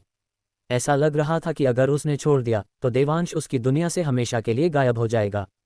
दोनों हाथों में नाश्ता होने के कारण देवांश पीहू को उठाने के लिए अपने हाथ खाली नहीं कर सका, इसलिए उसने उसे बस अपने पैरों के पंजों पर बैठे रहने दिया। फिर जैसे कोई बोझ ढो रहा हो, वह लंगड़ाते हुए हॉल की ओर चला। पीहू ने पहले कभी इस तरह नहीं खेला था और उसे यह अविश्वसनीय रूप से नया लगा। वह खिलखिलाकर हंस पड़ी। वह जितनी खुशी से हंसती, लक्ष्मी जी और बाकी दोनों के चेहरों पर दुख के भाव उतने ही गहरे होते जाते। केवल देवांश, जो लापरवाह दिख रहा था, पीहू के साथ हंस रहा था। ये देखकर कि देवांश ने पीहू के असामान्य व्यवहार पर ध्यान नहीं दिया, लक्ष्मी जी और बाकी दोनों बेहद बेचैन हो गए। हालांकि पीहू के सामने वे नहीं जानते थे कि देवांश को कैसे बताएं, इसलिए वे केवल खड़े होकर चिंता कर सकते थे। देवांश को इशारा करने की उनकी बार बार कोशिशों के बावजूद वह बेखबर लग रहा था, उनके इरादों को पूरी तरह से गलत समझ रहा था। उन पर एक नज़र डालने के बाद उसने ऐसा व्यवहार किया जैसे कुछ हुआ ही न हो, अपना नाश्ता नीचे रखा और पीहू के साथ लिविंग रूम में लंगड़ाते हुए घूमता रहा। तो विशाल लिविंग रूम जल्दी ही दो गुटों में बढ़ गया। एक तरफ दिल खोलकर हंसने वाली बेफिक्र जोड़ी थी और दूसरी तरफ चिंतित चेहरों और आंखों में आंसू लिए परेशान तिकड़ी। जब सिया दूसरी मंजिल के गलियारे में दिखाई दी तो उसने दो विपरीत गुटों को देखा और पल भर के लिए भ्रमित हो गई। देवांश की वापसी मूल रूप से एक अच्छी बात थी, लेकिन न जाने क्यों ये दृश्य देखने के बाद सिया को अचानक एक अजीब सी बेचैनी महसूस हुई। इसलिए वह जल्दी से नीचे आए और लक्ष्मी जी से पूछा कि क्या हुआ है और वे इतनी चिंतित क्यों दिख रही हैं। लक्ष्मी जी ने कोई बात नहीं घुमाई, इसके बजाय उन्होंने संक्षेप में सिया को अपने अनुमानों के बारे में बताया। सिया एक आधुनिक कौशल वाली उच्च शिक्षित व्यक्ति के रूप में मूल रूप से गांव की ऐसी अंधविश्वासी मान्यताओं में विश्वास नहीं करती थी, लेकिन जब उसने पीहू को देवांश के पैरों पर बैठे देखा तो वह खुद को ये सोचने से नहीं रोक पाई कि क्या वह पहले से थोड़ी अलग है। इसका कोई उपाय नहीं है, चाहे माता पिता कितने भी वैज्ञानिक सोच वाले क्यों न हों। जब उनके बच्चों की समस्याओं की बात आती है तो वे हताश उपायों, यहाँ तक कि अंधविश्वास का भी सहारा लेने लगते हैं। यदि यह उनके बच्चों के लिए अच्छा माना जाता है और उन्हें उम्मीद देता है तो वे इस पर विश्वास कर लेंगे। इसके अलावा पीहू की हालत वास्तव में पहले से अलग थी, जिसने सिया को और भी अधिक आश्वस्त कर दिया। ये पता लगाने के बाद सिया के चेहरे के भाव लक्ष्मी जी से कम तनावपूर्ण नहीं थे। इसके विपरीत वह किसी और से कहीं अधिक दुखी थी, जैसे कि वह किसी भी पल फूट फूट कर रो पड़ेगी। देवांश ने उनकी बातचीत साफ सुनी, लेकिन उसका समझाने का कोई इरादा नहीं था। आखिरकार अगर वह समझा भी देता तो वे तब तक उस पर विश्वास नहीं करते जब तक कि मामला पूरी तरह से सुलझ नहीं जाता। सबसे महत्वपूर्ण बात यह है कि इस मामले को समझाना ही अपने आप में निरर्थक है, वरना देवांश उन्हें कैसे समझाता। क्या हमें उन्हें बताना चाहिए कि पीहू की बेहतर हालत इसलिए है क्योंकि हमने उसकी मज्जा को शुद्ध किया और उसका दोषरहित कायाकल्प किया, लेकिन हम अभी भी उसकी लाइलाज बीमारी को ठीक नहीं कर सके क्योंकि उसे कोई बीमारी थी ही नहीं, बल्कि उच्च लोक के मछुआरे उसका शिकार कर रहे थे। क्या हमें उन्हें बताना चाहिए कि इस समस्या को हल करने के लिए उन्हें या तो उच्च लोक के सभी मछुआरों को मारना होगा या उन्हें खुद को यानी स्रोत को मारना होगा। देवांश का मानना था कि जैसे ही वह इस मामले का खुलासा करेगा, हॉल में मौजूद हर एक व्यक्ति और भी दर्दनाक स्थिति में डूब जाएगा। आखिरकार उस समय उन्हें जिस पर विचार करना था वह ये था कि चुनाव कैसे किया जाए। माँ को बचाएं या बच्चे को, ये सवाल किसी भी युग में एक शाश्वत दुविधा बना रहता है। उन्हें और दर्द देने के बजाय बेहतर है कि इन स्पष्टीकरणों को देवांश के अपने दिल में ही दफन रहने दिया जाए। इस तरह वह अकेला ही इस चुनाव का दर्द सहेगा और मामला सुलझ जाएगा बिना उन्हें पता चले। इसके अलावा चुनाव उनके लिए दर्दनाक है, लेकिन खुद देवांश के लिए नहीं। आखिरकार अपनी बेटी के लिए अपनी जान दे पाना ऐसी चीज थी जिससे उसे अविश्वसनीय खुशी मिलती थी।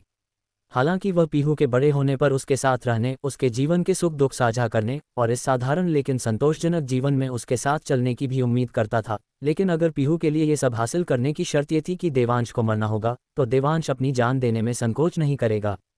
इसलिए पीहू के साथ थोड़ी देर खेलने के बाद वह उसे डाइनिंग टेबल पर खाना खिलाने ले गया। सिया और अन्य लोगों को अपने विचारों के बारे में बिल्कुल भी नहीं बताया। नाश्ता करते समय सबके मन में अलग अलग विचार चल रहे थे, लेकिन पीहू के मौजूद होने के कारण किसी ने कुछ नहीं कहा। सिया और बाकी तीनों गंभीर दिख रहे थे, लेकिन जब पीहू उनकी ओर देखती तो वे तुरंत मुस्कुरा देते ताकि पीहू को उनके राज का पता न चले। ये दृश्य जिसे देवांश देख रहा था, उसे ये देखकर आश्चर्य हुआ कि उसके परिवार के सदस्य अपने चेहरे के भाव कितनी जल्दी बदल सकते हैं। एक ऐसा कारनामा जो पेशेवर एथलीटों से भी अधिक सटीक था।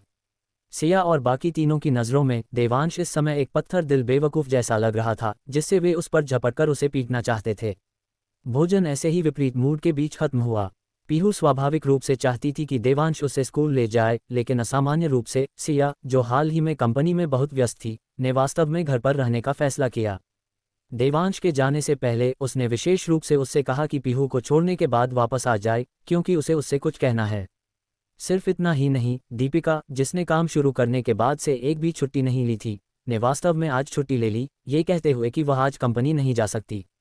कंपनी ने तुरंत उसकी छुट्टी मंजूर कर ली और दीपिका से ये भी पूछा कि क्या उसकी तबीयत ठीक नहीं है और क्या वह चाहती है कि कंपनी किसी को उससे मिलने भेजे, जिससे दीपिका को बहुत शर्मिंदगी महसूस हुई। लेकिन जब दीपिका ने सोचा कि यह उसकी जिंदगी का सवाल है, तो उसे कुछ भी गलत नहीं लगा। देवांश और पीहू स्कूल के गेट तक उछलते कूदते गए। देवांश के आश्चर्य का ठिकाना न रहा जब उसे सिक्योरिटी बूथ में वह जाना पहचाना बूढ़ा नहीं दिखा। उसकी जगह एक अजनबी नौजवान था। देवांश ने उस आदमी को सलाम नहीं किया, बल्कि सीधे स्कूल के गेट पर हेमा वागले की ओर चल दिया। मिस्टर ठाकुर, बहुत समय हो गया। हेमा वागले ने चेहरे पर मुस्कान के साथ तुरंत देवांश का अभिवादन किया। काफी समय हो गया। देवांश ने सिर हिलाया और हेमा वागले के साथ मिलकर उसने पीहू को स्कूल पहुंचाया और फिर हाथ हिलाकर उसे अलविदा कहा। जब हम बाहर आए तो हेमा वागले पूरे समय मेरे साथ रहीं, जैसे कि कह रही हो, आप मुझे कभी भी हुक्म दे सकते हैं। देवांश ने मूल रूप से और कोई सवाल पूछने की योजना नहीं बनाई थी, लेकिन हेमा वागले को अपने पीछे आते देख उसने सिक्योरिटी बूथ की ओर इशारा किया और लापरवाही से पूछा, वह पहले वाला बूढ़ा कहाँ है? ओह, आपका मतलब वामन काका से है। हेमा वागले ने तुरंत जवाब दिया, उन्होंने कुछ दिन पहले कहा था कि उन्हें कुछ पारिवारिक काम निपटाना है, इसलिए उन्होंने कुछ दिनों की छुट्टी ली है। क्या घर पर कुछ गड़बड़ है? देवांश ने थोड़ा माथा सिकोड़ा। क्या उस बूढ़े का अभी भी कोई परिवार है? उसे याद आया कि जब उसने पहले किसी को भेजकर बूढ़े की तनख्वाह बढ़वाई थी, तो उसने यह नहीं सुना था कि बूढ़े का कोई परिवार है। हाँ, उन्होंने कहा कि परिवार के किसी छोटे सदस्य को कोई मुसीबत आ गई है और वह उसे सुझाने में मदद करने गए हैं। हेमा वागले ने देवांश को वह बताया जो वह जानती थी। देवांश ने केवल लापरवाही से पूछा था और उसका इसमें गहराई से जाने का इरादा नहीं था, इसलिए थोड़ा सिर हिलाने के बाद उसने हेमा वागले से विदा ली और अपने विला की ओर चल पड़ा। वहाँ एक महिला उसके लौटने का इंतजार कर रही थी। अध्याय 1659। कौन कहता है कि लाइलाज बीमारी से ठीक होने की कोई उम्मीद नहीं है। भले ही देवांश को पहले से ही पता था कि सिया उसे वापस क्यों बुलाना चाहती है और उसने ये भी सोच लिया था कि उन्हें कैसे बताना है, फिर भी वह अपनी बेचैनी को रोक नहीं पा रहा था। ऐसा इसलिए नहीं था कि मुझे डर था कि वे मेरी बातों के पीछे का सच जान लेंगे, बल्कि इसलिए क्योंकि मुझे चिंता थी कि आज के बाद मेरे पास उनके साथ बिताने के लिए एक दिन कम हो जाएगा। यह मानवीय स्वभाव है, आप किसी चीज़ को जितना महत्व देते हैं उतने ही घबराए हुए और चिंतित हो जाते हैं। देवांश के स्तर पर भी वह इस नियम के बंधनों से बच नहीं सका।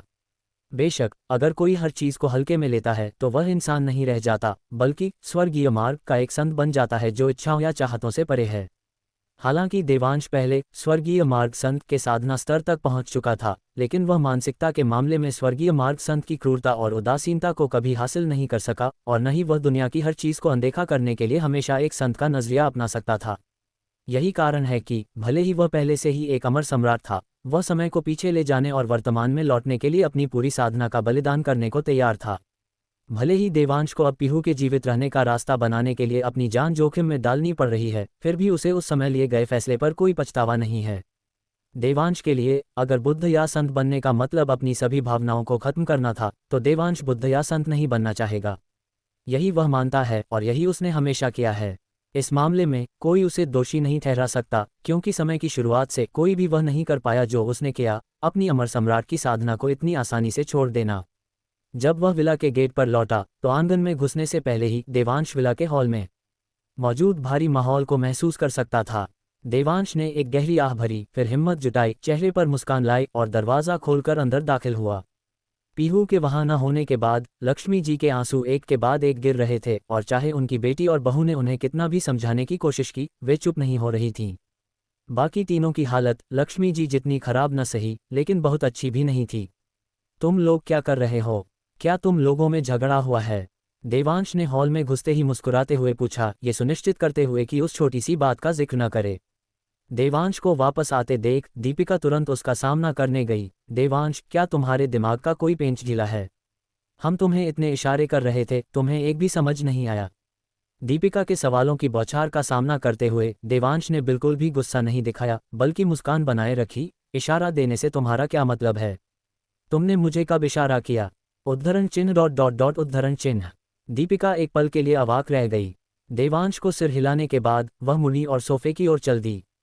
चलते चलते उसने दोनों बुजुर्गों से कहा, ये पक्का हो गया। वह पागल होने का नाटक नहीं कर रहा था, वह बस कोरा बेवकूफ़ है।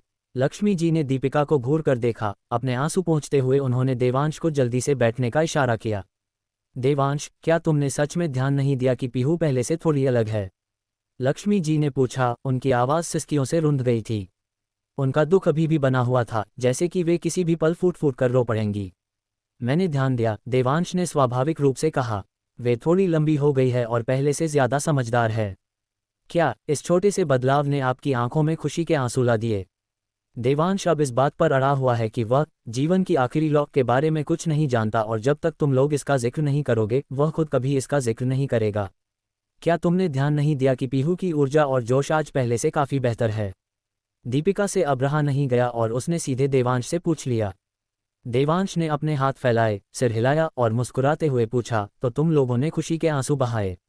बोलते समय देवांश सोफे पर बैठ गया और सिर हिलाना जारी रखा। ये तो कुछ भी नहीं है।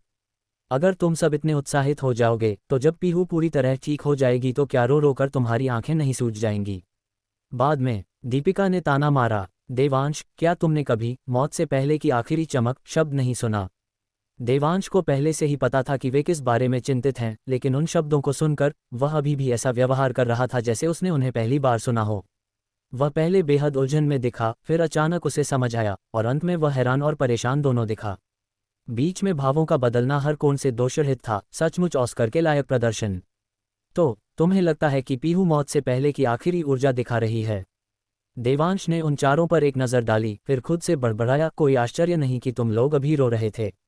मुझे लगा कि तुम लोगों में लड़ाई हुई है, लेकिन मुझे उम्मीद नहीं थी कि यह पीहू की वजह से है। बहस? ऐसे समय में हम किस बात पर बहस करेंगे? क्या तुम्हें लगता है कि तुम बहुत मज़े में जी रहे हो? दीपिका ने चिढ़कर जवाब दिया। तुमने अभी कहा कि पीहू भविष्य में ठीक हो जाएगी, लेकिन समस्या यह है कि पीहू की मौजूदा हालत को देखते हुए भविष्य है कहाँ? ओह मेरी मासूम पोती, लक्ष्मी जी ने कहा, और अपनी छाती पीटने और पैर पटकने से खुद को रोक नहीं पाईं। ये देखकर देवांश को अंदर से कड़वाहट महसूस हुई, लेकिन फिर भी उसने अपने चेहरे पर एक हल्की मुस्कान बनाए रखी। पीहू अभी कैसी है? मैंने अभी चेक किया और पीहू बहुत अच्छी है। उद्धरण चिन्ह डॉट डॉट डॉट उद्धरण चिन्ह। वे चारों दंग रह गए और ऊपर देवांश की ओर देखा। नहीं, तुम्हें किसने बताया कि पीहू मौत से पहले की आखिरी ऊर्जा दिखा रही है? देवांश ने अपनी मुस्कान हटा दी, अपनी भावनाओं को पूरी तरह से नियंत्रित करते हुए। पीहू साफ तौर पर ठीक होने के संकेत दिखा रही है, तो तुम लोगों के दिमाग में यह मौत से पहले की आखिरी चमक वाली बात आई कहाँ से? लेकिन पीहू को एक लाइलाज बीमारी है। क्या अभी भी सुधार की कोई संभावना है? दीपिका ने रुक रुक कर कहा, जैसे कि वह लाइलाज बीमारी शब्द से बुरी तरह डरती हो और उसे सीधे तौर पर कहने की हिम्मत भी न हो। कौन कहता है कि लाइलाज बीमारी से ठीक होने की कोई उम्मीद नहीं है? यह किस तरह के पुराने ख्यालात हैं? देवांश ने निशब्द होकर सिर हिलाया, उसका आत्मविश्वासपूर्ण रवैया लगभग खुद को भी यकीन दिला रहा था। उन चारों के सवालिया नज़रों को देखकर देवांश ने जोर देते हुए कहा, आम लोगों के लिए एक लाइलाज बीमारी शायद सचमुच लाइलाज हो सकती है, जिसमें ठीक होने की कोई संभावना न हो। लेकिन गुरु देवांश कौन हैं? क्या उनके लिए ऐसी छोटी मोटी बीमारी कोई बड़ी बात होगी? ये सुनकर उन चारों के चेहरे खिल उठे। सिया, जो अब तक चुप थी, आखिरकार बोल पड़ी, तुम्हारा मतलब है गुरु देवांश मदद करने को तैयार हैं? देवांश ने जल्दी से सिर हिलाया और कहा, गुरु देवांश ने अभी समुद्र में विदेशी ताकतों के साथ एक बड़ी लड़ाई लड़ी है और उन्हें आराम की ज़रूरत है। हम नहीं जानते कि उन्हें ठीक होने में कितने दिन लगेंगे, इसलिए हम फिलहाल पीहू की बीमारी का इलाज नहीं कर सकते। तो सिया बेहद उत्साहित थी। गुरु देवांश पीहू का इलाज करने के लिए सहमत हो गए हैं, लेकिन अभी उनके लिए ऐसा करना सुविधाजनक नहीं है। देवांश ने सिर हिलाया, सिया को एक सकारात्मक जवाब देते हुए। ये सुनकर सिया ने तुरंत राहत की सांस ली, जैसे कि वह अब आराम करने वाली हो। उसका तनावग्रस्त मन तुरंत शांत हो गया। देवांश ने अपनी बात जारी रखते हुए कहा, हालांकि मैं पीहू की बीमारी ठीक नहीं कर सकता, लेकिन गुरु देवांश ने मुझे एक गोली दी है जो पीहू की शारीरिक क्षमता को बेहतर बना सकती है। मैंने कल रात वापस आने के बाद उसे वह दी थी, यही वजह है कि वह आज इतनी ऊर्जावान दिख रही है। अच्छा, तो ये बात है। चारों ने लगभग एक साथ सिर हिलाया, देवांश की बातों पर जरा सा भी शक किए बिना। कोई और रास्ता नहीं था। देवांश मूल रूप से गुरु देवांश की गोलियों के लिए एक एजेंट के रूप में काम कर रहा था, इसलिए उसका ऐसा कहना पूरी तरह से वाजिब था। लेकिन देवांश जानता था कि उन शब्दों को कहने के बाद उसने अनिवार्य रूप से खुद को एक अंधी गली में धकेल दिया था, जहां से बाहर निकलने का कोई रास्ता नहीं था। हालांकि उसे इसका बिल्कुल भी मलाल नहीं है। अध्याय 1660। हाल ही में तुम बहुत कड़ी मेहनत कर रहे हो। देवांश की बातें सुनने के बाद वे चार लोग जो लगभग निराशा में डूबे हुए थे, उनमें जान आ गई। ये छोटी सी लगने वाली समस्या सालों से हर किसी पर भारी बोझ बनी हुई थी, जिसे वे उतार नहीं पा रहे थे। अब जब उन्हें पता चला कि गुरु देवांश मदद का हाथ बढ़ाने को तैयार हैं, तो उन्हें लगा जैसे उनके कंधों से बोझ अचानक काफ़ी हल्का हो गया है। तभी तुम दांत निकाल रहे थे, तुम्हें पहले से ही खुशखबरी पता थी। दीपिका ने देवांश को जोर से थप्पड़ मारा, स्पष्ट रूप से शिकायत करते हुए कि देवांश ने उन्हें खुशखबरी जल्दी क्यों नहीं दी। देवांश ने दर्द का नाटक किया, मुंह बनाते हुए वह लक्ष्मी जी के पास शिकायत करने दौड़ा। माँ, आपकी बेटी आपके बेटे को इस तरह पीट रही है और आप बस खड़े होकर देख रही हैं।